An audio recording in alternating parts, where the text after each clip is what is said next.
pour ça, parce que justement la puissance de ces actions individuelles, c'est exactement pour ça qu'on a été... alors je dirais pas qu'on vous a chopé un peu comme la pêche à la truite. Et donc nos intervenants, je dirais que ça va être un territoire, et ça se trouve être le territoire de Rambouillet. On va avoir trois grands acteurs tout de suite. Un proviseur, le proviseur du lycée Louis Bascan, à qui je passerai la parole en premier. Vous allez voir déjà pour dimensionner la chose. Et je dirais que pour nous, un lycée, ça a été une chose très, très importante et très intéressante, parce que finalement, un lycée, je dirais que c'est le premier lieu de travail auquel on va être vraiment confronté quand on rentre dans une vie qui commence à être une vie de préadulte, d'ado et de préadulte. Et donc, c'est là où, encore une fois, la relation au travail, elle est pas seulement dans une entreprise ou dans une relation salariée, elle est dans une relation de ce type. Et on est très content d'avoir cet exemple et de vous avoir là. C'est que, en plus, finalement, si on peut dire, c'est que quand vous regardez un ensemble d'une commune ou autre, on peut dire que, alors on ne va pas parler d'employeurs, mais en tout cas, le site où il y a un site d'activité, où il y a le plus d'actifs en même temps, sur une commune, je dirais que il y a souvent à la fois l'hôpital, et puis l'autre, c'est le lycée, puisque entre le nombre je ne sais pas au total combien il y a de personnes, Dominique va nous préciser, mais prenons un lycée important, vous avez potentiellement 3000 personnes qui sont là, 3000 personnes, vous avez maintenant très très peu de sites d'établissements, quels qu'ils soient d'activité industrielle ou d'activité de service, vous ayez 3000 personnes maintenant. Donc c'est pour ça que leur exemple est fondamental et fondamentalement intéressant. Donc ça c'est Dominique Pinchera, donc, qui dirige le lycée Louis Bascan et qui en est le proviseur depuis quelques années.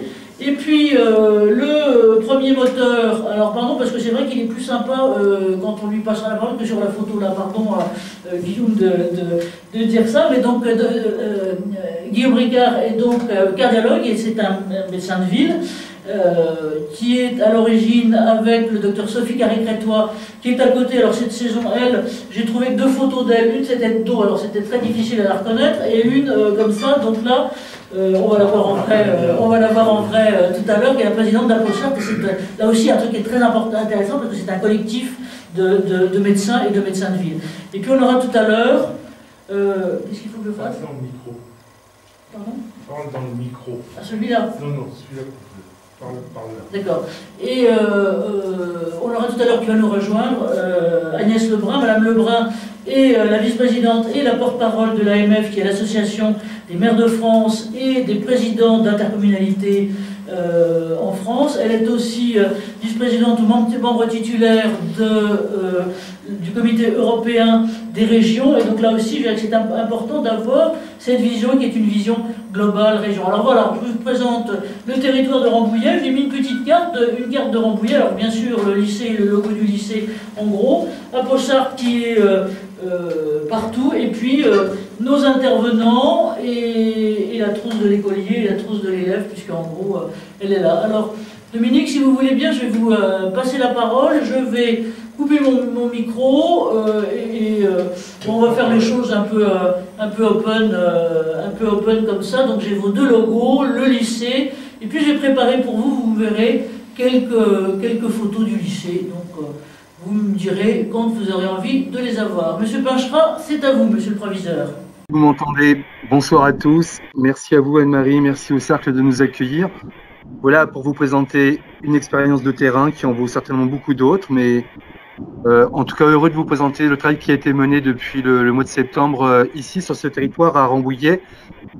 Ma prise de parole avant de passer la parole à Guillaume Ricard et à Sophie Carré-Crétois, c'est peut-être pour planter le décor et dire un peu où nous sommes. Donc Rambouillet, ville impériale s'il en fut, nous sommes dans le sud-ouest des Yvelines.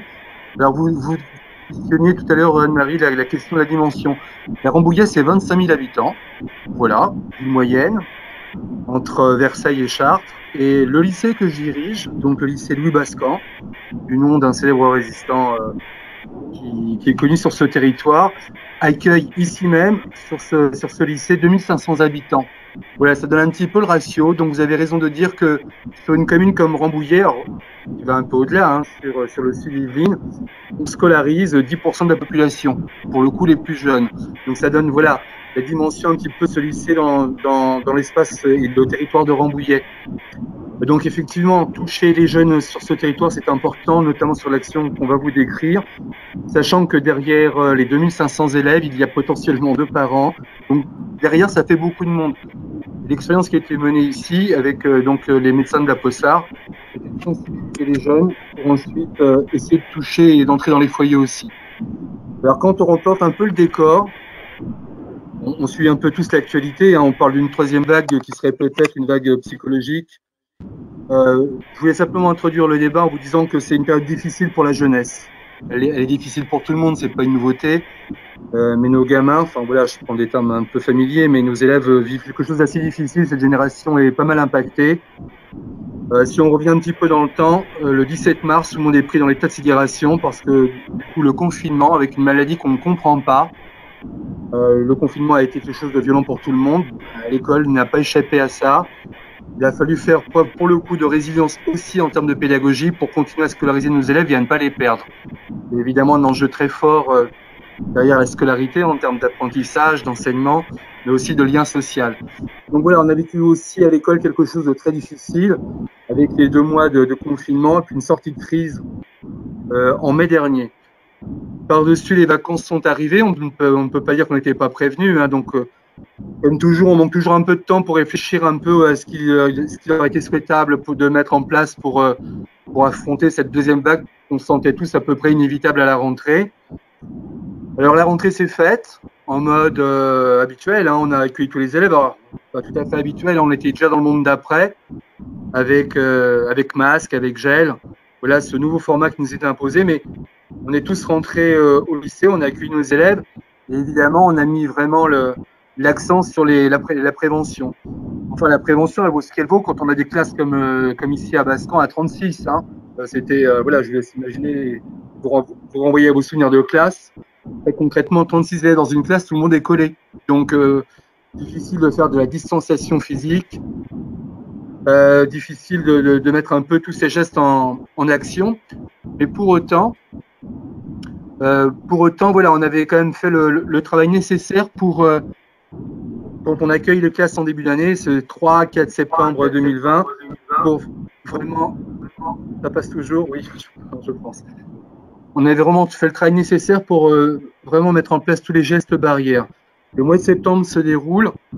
Alors, ce qu'on a pu observer, c'est quand même vraiment une très grande discipline des élèves au sein du lycée, le port du masque, les gestes barrières, la distanciation quand elle était possible, le fait de se passer du gel, de se laver les mains, tout ça était à peu près en place dans le lycée.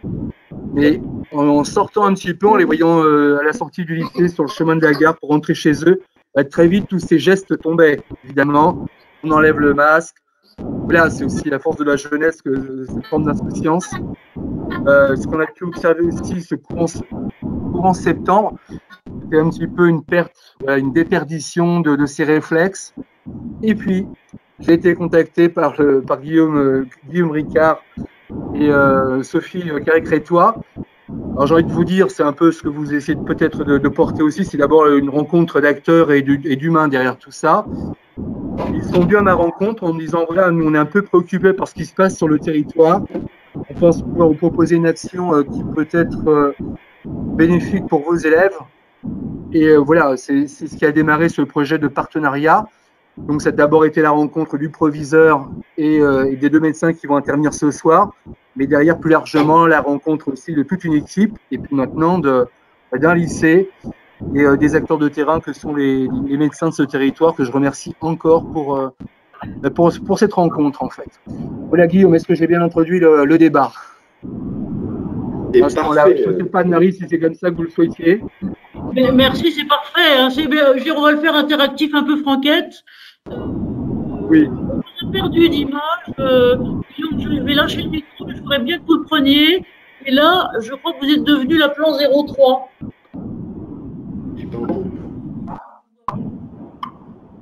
Allô? Oui, pardon. C'est à moi d'intervenir? Guillaume, si vous le voulez, oui. Vous m'entendez?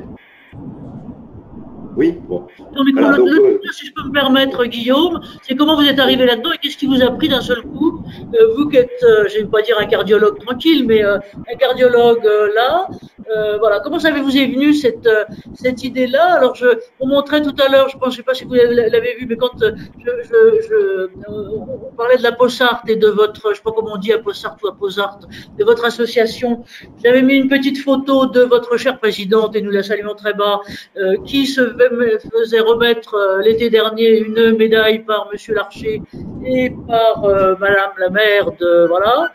Et j'arrête de parler parce que ça vous coupe l'image et donc c'est pas bien du tout. Donc, oui, donc bonsoir à toutes et à tous. Merci Anne-Marie et merci au cercle de nous recevoir pour parler de notre expérience. Alors moi, pourquoi on en est arrivé là? Moi, ça fait depuis des années que je suis cardiologue. Forcément, j'ai d'abord été un parcours traditionnel, j'étais hospitalier, interne, ancien chef des hôpitaux de Paris, et ensuite, je devais terminer à l'hôpital de Rambouillet pour un poste hospitalier, mais finalement, ce poste a tardé à venir et j'ai finalement, c'est un mal pour un bien, fini en médecine libérale. Et j'allais dire, de façon un peu provocatrice, j'ai découvert un autre pan de la médecine, qui est la prévention et le suivi des patients. Donc, à l'hôpital, on est plutôt dans la dynamique, notamment en cardiologie, dans l'aigu, dans tout ce qui est vraiment voilà, aigu. Et le suivi et la prévention, finalement, on s'aperçoit en médecine qu'on est souvent défaillant de ce point de vue-là. Et pourtant, Dieu sait si la prévention, ça fait partie d'un des principaux déterminants de la santé globale. Et je pense que nous, soignants, on est souvent un petit peu axé sur le soin. Donc la prévention, depuis toujours, ça a été pour moi, et tout particulièrement depuis que je suis en médecine libérale, quelque chose d'important. Et je me suis dit finalement, la Covid, qu'est-ce qui se passe? Le soin, il est malheureusement très peu développé et on s'aperçoit qu'on ne fait pas grand-chose d'efficace malheureusement.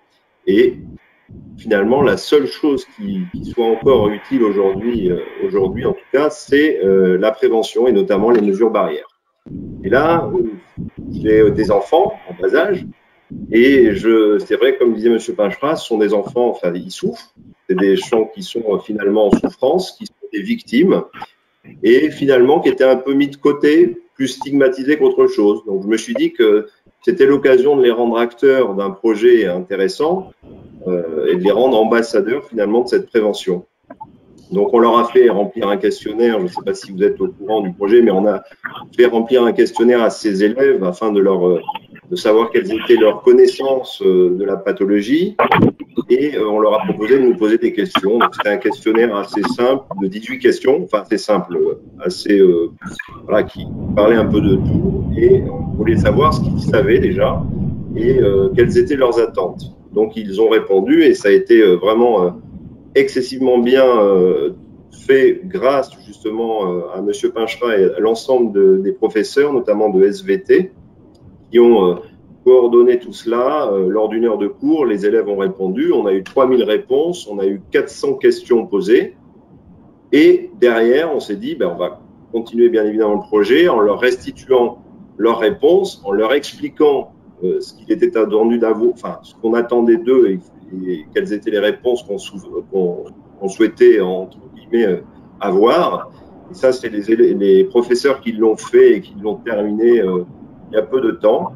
Et dans un troisième temps, on s'est dit, ça serait bien de continuer le projet et que finalement, on essaye de trouver parmi tous ces élèves, celles et ceux qui seraient intéressés pour justement affiner un petit peu tout cela, se former et pourquoi pas former derrière les élèves. Parce qu'en fait, c'est ce qu'on appelle la santé par les pairs. Et la santé par les pairs, ça marche dans plein de domaines. Pardon Guillaume, je vous interromps, parce qu'avant de passer aux troisième phase et quatrième phase, je pense que ça serait bien de demander à Dominique Pinchras, et puis je crois qu'on a là aussi l'une de ses enseignantes, et là, comment ils ont réagi, je dirais, on peut dire à l'arrivée de ce projet, parce que là, vous êtes arrivé avec quelque chose en tête de très structuré. Un lycée, comme dirait l'autre, c'est quand même un très très gros bahut. Et donc, voilà, comment ça a pu se faire pour intégrer tout ça, et puis comment les professeurs l'ont aussi intégré.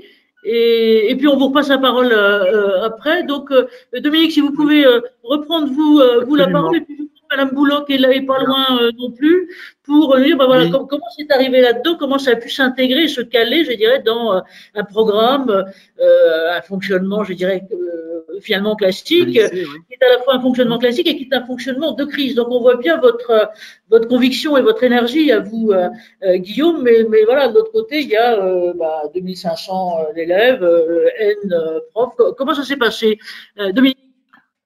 Donc oui, on a d'abord pris contact évidemment avec Guillaume Ricard et Sophie Carré-Crétois pour un échange sur le projet, et voilà, ils me l'ont présenté, l'échange téléphonique. C'est pas moi qui vais porter ça auprès de 2500 élèves et de 200 enseignants. Il fait vraiment les relais pour le coup. Et puis ça peut jamais partir du haut sur ce genre d'initiative. C'est vraiment toujours l'implication des équipes. On a fait une première réunion ici en interne entre nous pour débriefer un petit peu sur qui on pouvait sensibiliser. On fait ça sur le temps du midi, en prenant chacun un peu sur nos temps perso, voilà, un peu sur le déjeuner. Et très vite, l'idée est venue peut-être de faire porter ce projet par des enseignants, dont c'est un peu voilà, l'enseignement, la sciences et vie de la Terre, SVT. Alors, à dire aussi, nous sommes sur un gros lycée qui touche les trois seuls même grands domaines du bac général, bac technologique et bac professionnel. Il ne s'agissait pas de centrer le projet sur un public et pas à l'autre. Donc, il fallait vraiment un projet transversal avec des équipes qui, pour le coup, pouvaient être rayonnées sur l'ensemble du lycée. Donc, SVT d'un côté, ST2S, santé sociale, ces jeunes filles qui préparent, jeunes filles et jeunes hommes aussi, qui préparent l'IFSI pour les métiers d'infirmier. Il y a l'autre bout, biotechnologie pour les enseignements professionnels. Donc, on s'est réunis un midi. Et puis, vraiment, voilà, c'est venu vraiment naturellement aussi. Alors, la démarche de Guillaume, c'était aussi de nous associer. De Sophie Carré-Crétois, c'était de nous associer. Ils ne sont pas arrivés avec un projet tout plaqué. Les 80 questions dont on a parlé, ça a vraiment donné lieu à une discussion avec les enseignants pour ajuster le questionnaire, qui était un gros travail qui a été préparé par Guillaume et sa collègue, mais on a pu l'ajuster voilà, autour de la table. C'était encore l'époque où on pouvait un peu se mettre à distance et se rencontrer. Et donc, ce questionnaire a été affiné. Et c'est ensuite donc les enseignants qui l'ont fait passer, on l'a dit, à l'ensemble du public. Alors, peut-être que pour la réception et voir comment ça s'est passé dans les classes, je crois que Nicole Bouloc est présente. Donc, Nicole, elle coordonne l'équipe de SVT au lycée. Ben voilà, j'étais pas dans la classe, mais si Nicole peut prendre la parole, ça serait intéressant qu'elle explique comment ça s'est passé. Donc, la passation de ce questionnaire et peut-être le retour aussi. Nicole, je ne sais pas si je peux vous passer la parole. Nicole, est-ce que vous m'entendez? Oui, mais on ne vous voit pas. Alors, attendez, bougez pas, affichez la personne qui parle. Alors, ce qui nous intéresse, c'est vous, beaucoup, si je peux me permettre. Oui, mais normalement, voilà, je vais mettre ma caméra. Normalement, ça doit marcher. Voilà, merci à vous. Voilà, bon, nous, on a été effectivement interpellés par le proviseur et puis l'équipe de médecins de la Possard qui nous ont un peu présenté leur projet. C'était avant les vacances de la Toussaint et c'est vrai qu'on sentait un petit peu une fatigue, on va dire, une lassitude chez nos élèves, un petit relâchement par rapport au respect des gestes barrières. Donc, on s'est dit c'est l'occasion de les resensibiliser. Donc, on s'est emparé du questionnaire, on a réussi à le faire, à le soumettre à peu près tous nos élèves et on a pu le restituer après les vacances. Alors, on était un peu à cheval sur le reconfinement, ça a été un petit peu compliqué, mais ça a été pour nous aussi l'occasion de parler avec les élèves, de leur faire part, de leur donner quelques justifications, pourquoi tel geste, par exemple, pourquoi mettre le masque au-dessus du nez en permanence. Voilà, on nous avait dit que 40% des projections de virus et autres passaient par le nez et seulement 60% par la bouche. Donc voilà, des petites choses comme ça qui permettent aux gens et à nos élèves de comprendre pourquoi ces gestes barrières, ce qui les rend un petit peu plus supportables lorsqu'ils sont bien compris. On espère, enfin, si on a envie de continuer ce projet comme il a été proposé. Donc là, on se voit plus comme une courroie de transmission, on va dire, pour soutenir les différentes initiatives qui vont venir des élèves et puis d'autres intervenants qui sont des étudiants en médecine pour essayer de porter un peu plus loin ce projet. Alors autour de la Covid ces temps-ci et pourquoi pas être plus ambitieux pour d'autres actions de prévention plus tard. Merci à vous, madame. On va venir aux prochaines étapes, aux troisièmes étapes après. Moi, j'aurais bien aimé, je ne sais pas si elle est là, mais entendre le docteur Carrie Courtois, où est-ce qu'elle est? Et je ne la vois pas. Guillaume, est-ce que vous savez si elle est là? Elle est là, oui. Elle est en noir. Alors, je ne la vois pas. Elle est où? Elle est en dessous du château de Madame ou Monsieur Chaton. Bon, alors, on va mettre tout le monde et je vais essayer de l'appeler. Est-ce que vous nous entendez, docteur Carré Courtois, Sophie? Oui, bonjour. Bonsoir à tous. Oui. Est-ce que tout le monde m'entend? Ah, génial. Bah oui, parce que moi, je ne vous reconnais pas, hein, comme j'ai une photo de vous de dos et une photo de vous avec moi. Alors, vas-y, c'est à vous. Bonsoir à tous et merci de nous accueillir. Alors, je me présente, docteur Sophie Carré-Crétois, je suis médecin généraliste à Rambouillet. Je suis une rambolitaine endurcie. J'ai toujours vécu à Rambouillet, mariée à un rambolitain. J'ai fait des stages d'interne à Rambouillet et voilà, j'ai toujours été, donc je suis une vraie rambolitaine dans l'âme. Je suis la présidente de l'association APOSART, l'association des professionnels de santé Rambouillet Territoire, qui existe depuis août 2019, qui est une association qui a pour but de regrouper tous les professionnels de santé, médicaux et paramédicaux, pour améliorer la communication des professionnels de santé et améliorer la qualité des soins, le parcours des soins des patients, dans l'idée de créer ce qu'on appelle une CPTS, une communauté professionnelle territoriale de santé, qui est un projet qui doit répondre aux objectifs de loi de santé 2022 pour organiser, améliorer la prise en charge de la santé sur un territoire donné, puisque chaque territoire a sa propre organisation et ses propres contraintes. Donc l'association était juste créée, on était en train de monter le projet CPTS et la crise Covid est arrivée. Et en fait, c'était notre premier crash test.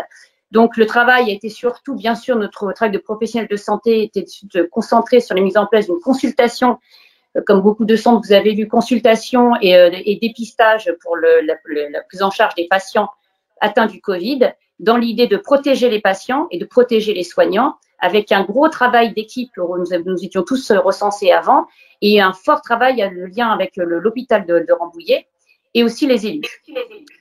Donc, consultation, dépistage, qui a duré plusieurs mois, et très rapidement, nous nous sommes tous rendus compte, et vous le savez tous, qu'à partir du moment, notre rôle était surtout de prendre en charge les patients, mais si je puis dire, même si le terme n'est pas beau, mais de trier les patients, graves ou pas graves, pour les prendre en charge. Et n'ayant pas de traitement, et au jour d'aujourd'hui, même si on en parle beaucoup, il va arriver, mais à l'époque pas encore de vaccin, on s'est tous rendu compte, comme disait le docteur Ricard, que notre principal rôle était la prévention. Prévention pour éviter la dissémination et éviter justement la contamination au maximum.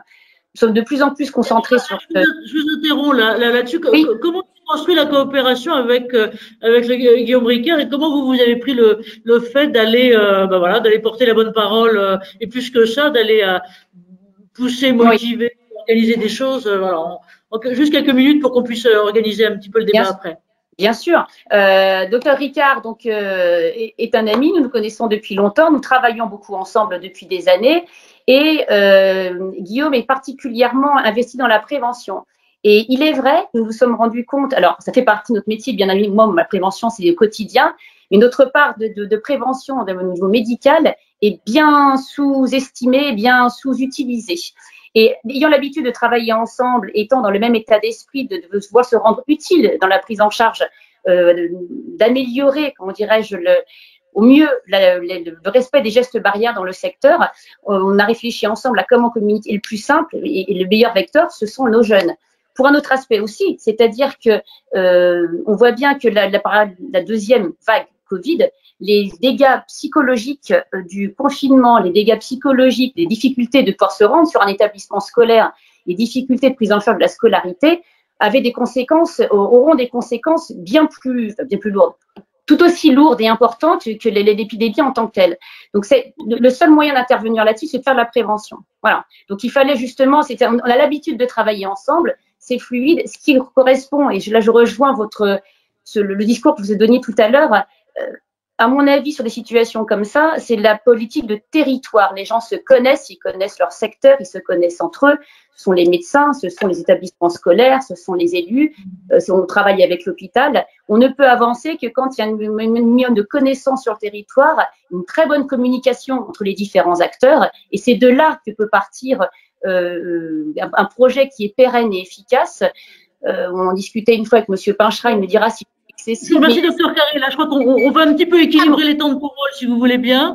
Hein, et donc là, on a vu un peu les deux sources de la dynamique. Je dirais d'un certain côté votre dynamique à vous et à vous deux, et on voit bien que vous en êtes tout à fait plein, et donc sur lequel il y a à la fois ce côté médecin, détention d'information, besoin d'expertise, besoin d'action, et puis le côté du lycée qui a été, j'allais dire, plus qu'une caisse de résonance, qui a été après une caisse orchestratrice avec ça. Et j'aimerais bien de ce côté-là, je vois que Madame Lebrun, Agnès Lebrun, vous est arrivée. Madame Lebrun, elle n'est pas très loin. Voilà.